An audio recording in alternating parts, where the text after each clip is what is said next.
Disse que tinha um amigo que estava desesperado, que corria grande perigo de se suicidar.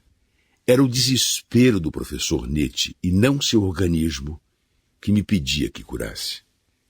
Mas se ele estava desesperado com a saúde e eu não dispunha de uma terapia, o que poderia fazer?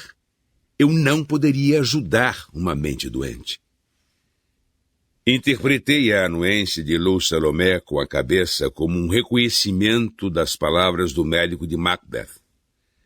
Na tragédia de Shakespeare, Lady Macbeth, oprimida pelos crimes que ajudou o marido a cometer, sofre terríveis visões. O médico chamado para tratá-la confessa sua impotência. Essa doença está além dos meus conhecimentos. E então prossegui. Fräulein Salomé, não existe remédio para o desespero nem médico para a alma. Não há muito que se possa fazer, a não ser recomendar um dos excelentes balneários terapêuticos na Áustria ou Itália. Ou talvez uma conversa com um sacerdote ou algum conselheiro religioso, um membro da família, quem sabe um bom amigo. Mas Lou Salomé estava certa de que eu era capaz de fazer mais do que dizia. Confessou-me ter um espião.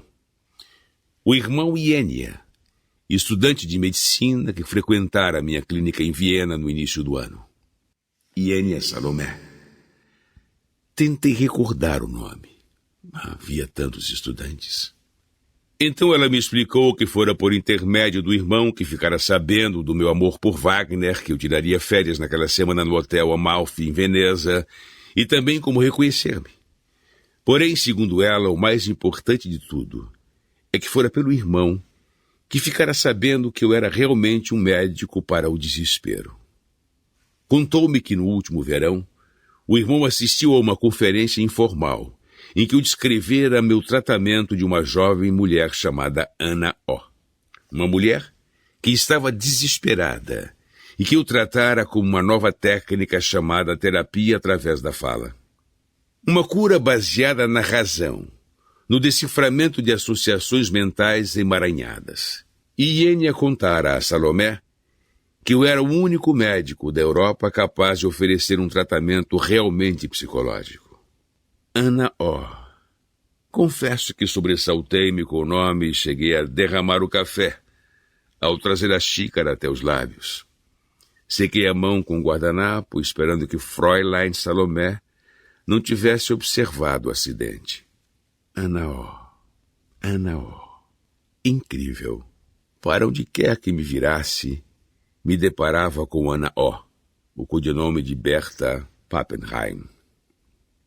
Extremamente discreto, jamais citava os nomes reais dos pacientes ao discutir meus casos com os alunos. Em seu lugar, criava um pseudônimo, retrocedendo as iniciais em uma letra do alfabeto. Desarte B.P. de Berta Pappenheim tornou-se A.O. ou Ana O. E a jovem dama explicou como o irmão ficara tremendamente impressionado comigo. Ao descrever minha conferência e a cura de Ana O, Ienia declarou-se bem-aventurado por estar à luz de um gênio. Ela sabia que o irmão não era um rapaz impressionável. Jamais o ouvira falar daquela forma antes. Foi então que ela resolveu que deveria um dia me encontrar, me conhecer, talvez estudar comigo. Mas este um dia se tornou mais imediato, com a piora do estado de Nietzsche nos últimos 2 meses. Olhei ao redor. Muitos dos outros fregueses haviam terminado e saído, mas ali estava eu, sentado, totalmente distante de Berta, falando com uma mulher impressionante que ela trouxera para a minha vida. Um calafrio percorreu meu corpo. Jamais encontraria um refúgio de Berta. Pigarreei para limpar a garganta e me forcei a prosseguir. Expliquei que o caso descrito por seu irmão fora simplesmente um caso individual, em que apliquei uma técnica altamente experimental. Não havia razão para acreditar que tal técnica específica iria ajudar seu amigo. De fato, Existiam várias razões para acreditar que não ajudaria. Dizia aquilo porque temia que o tempo não permitisse uma resposta prolongada. E disse-lhe poder apenas observar que Ana O. e seu amigo sofriam de doenças assaz diferentes. Ela fora acometida de histeria e sofrera de certos sintomas de invalidez, conforme Iênia deveria ter lhe contado. Minha abordagem fora a de remover sistematicamente cada sintoma, ajudando minha paciente a rememorar, com a ajuda do mesmerismo, o trauma psíquico esquecido no qual se originou. Uma vez descoberta a fonte específica, o sintoma desapareceria, mas Lou Salomé era persistente. Pediu-me para supor que o desespero fosse um sintoma e indagou-me se eu, então, não poderia tratar o seu amigo da mesma forma. Expliquei que o desespero não era um sintoma médico, era vago, impreciso, e que cada um dos sintomas de Ana O. envolvia uma parte delimitada do corpo. Cada um era causado pela descarga da excitação intracerebral através de alguma passagem neural. Pelo que ela descrevera, o desespero de seu amigo era inteiramente ideacional. Eu não acreditava existir um tratamento para tal estado. Pela primeira vez, Lou Salomé hesitou. Comentou que, antes de tratar Ana O., não havia tratamento psicológico para a histeria. E pelo que entendia, os médicos recorriam apenas a banhos ou ao terrível tratamento com choques elétricos. Ela estava convencida de que eu, e talvez apenas eu, poderia descobrir um tratamento novo para Nietzsche. Subitamente observei a hora. Precisava retornar para junto de Matilde. Afirmei que faria todo o possível para ajudar o amigo daquela jovem dama. Por favor, aceite meu cartão. Verei seu amigo em Viena. Ela mirou o cartão apenas brevemente antes de guardá-lo na bolsa. E então revelou-me que as coisas não eram tão simples assim. Nietzsche não era, por assim dizer, um paciente cooperador. Na verdade, nem sabia que ela estava conversando comigo. Era uma pessoa extremamente reservada e um homem orgulhoso. Ele jamais conseguiria reconhecer a necessidade de ajuda. Fiquei confuso. Ele não falara abertamente em suicídio? Lou Salomé garantiu-me que sim. Em toda a conversa, em toda a carta. Mas ele não pedia ajuda. Caso viesse a saber daquela conversa, jamais se perdoaria. E ela estava certa de que se recusaria a marcar uma consulta comigo. Ainda que de alguma forma ela o persuadisse, Nietzsche limitaria a consulta aos problemas corporais. Nem em 1000 anos ele viria a pedir para aliviar seu desespero, pois sustentava opiniões rígidas sobre fraqueza e poder. Comecei a me sentir frustrado e impaciente. Afinal, o drama se tornava mais complexo. Aquela jovem dama queria que eu me encontrasse com um certo professor Nietzsche, que considerava ser um dos grandes filósofos de nossa época, a fim de persuadi-lo de que a vida, ou ao menos a vida dele, valia a pena ser vivida. Mas devia consegui-lo sem que nosso filósofo soubesse disso. Como isso seria possível? Realizar simplesmente a primeira meta, curar o desespero, ultrapassava o alcance da ciência médica. Mas aquela segunda condição, de que o paciente fosse tratado subrepticiamente, transferia nosso empreendimento para o reino do fantástico. Existiriam outros obstáculos ainda não revelados? Quem sabe o professor Nietzsche falasse apenas sânscrito ou se recusasse a deixar seu eremitério no Tibete?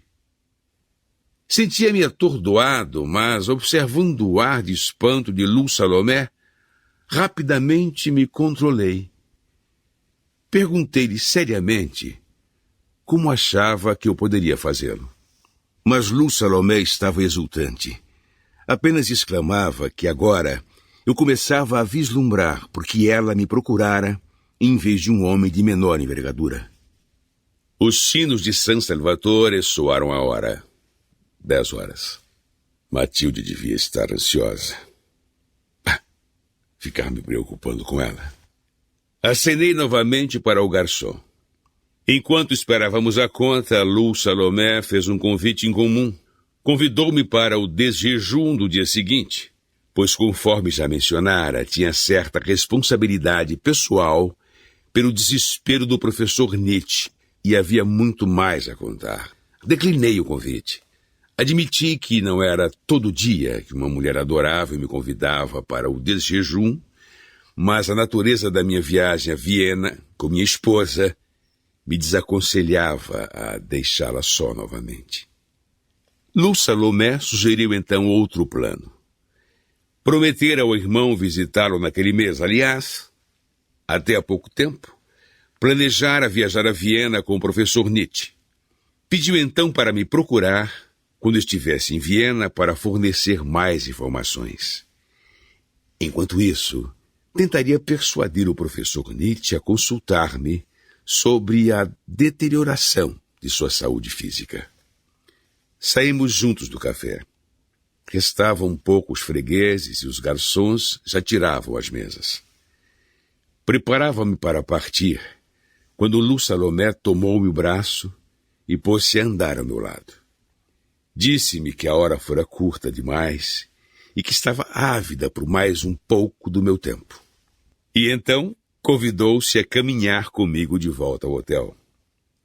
O convite impressionou-me pela ousadia, pela masculinidade. Entretanto, dos lábios dela soava como normal, não afetado, a forma natural como as pessoas deveriam conversar e viver.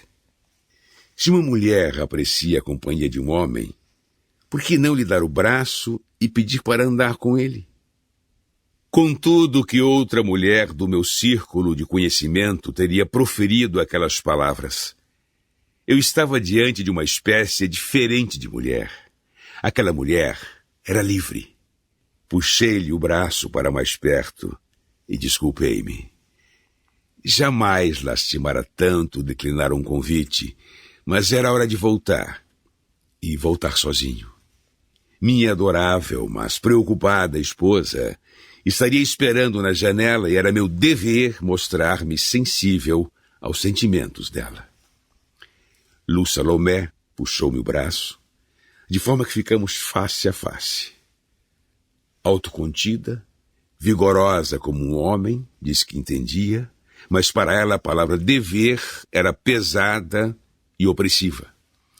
E explicou-me que reduzira seus deveres a apenas um: perpetuar sua liberdade.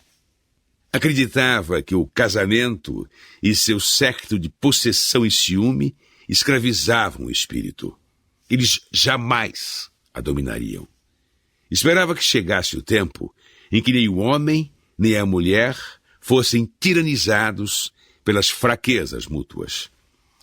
Com essas palavras, deu-me as costas com a mesma segurança com que chegara e despediu-se, não sem antes lembrar-me do próximo encontro, em Viena.